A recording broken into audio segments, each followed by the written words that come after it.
بسم اللہ الرحمن الرحیم۔ السلام علیکم دوستو۔ حضرت سلطان محمود غزنوی رحمۃ اللہ علیہ کے پاس ایران کا بادشاہ اپنے سفیر کے ساتھ ملاقات کے لیے آیا ہوا تھا۔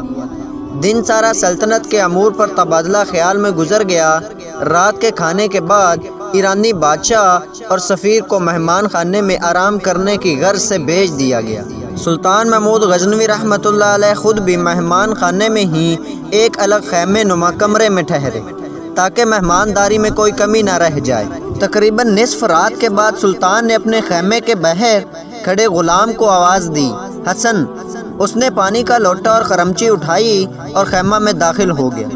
ایرانی بادشاہ بڑی حیرت سے اپنے خیمہ کے پردہ سے یہ نظر دیکھ رہا تھا اور ساتھ ہی ساتھ سلطان محمود غزنوی رحمۃ اللہ علیہ کے غلام حسن کا باہر آنے کا منتظر بھی تھا، جیسے کوئی سوال اس کو بے چین کیے ہوئے تھا۔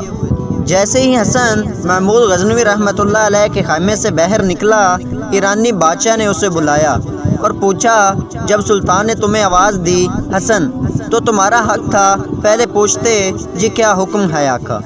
تم بنا پوچھے ہی پانی کا لوٹا اور خرمچی لے کر سلطان کے خیمہ میں چلے گئے، ہو سکتا ہے انہیں کسی اور چیز کی طلب ہو۔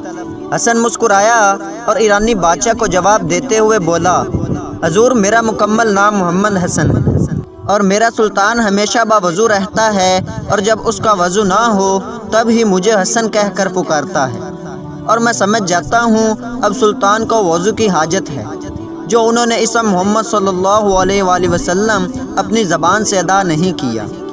آج تک میرے سلطان نے بغیر وضو کے مجھے محمد حسن کہہ کر نہیں پکارا۔ اللہ اکبر۔ یہ تھے وہ ہمارے اسلامی تاریخ کے ہیروز جن کے دلوں میں عشق مصطفیٰ کا ٹھاٹھے مارتا سمندر تھا، اور کافر مشرک ان کا نام سن کر کانپتے تھے۔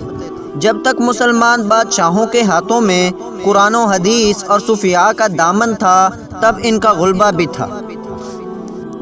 اگر آپ اس چینل پر نئے ہیں تو چینل کو سبسکرائب کر دیں تاکہ ہر نئی آنے والی ویڈیو سب سے پہلے آپ تک پہنچ سکے۔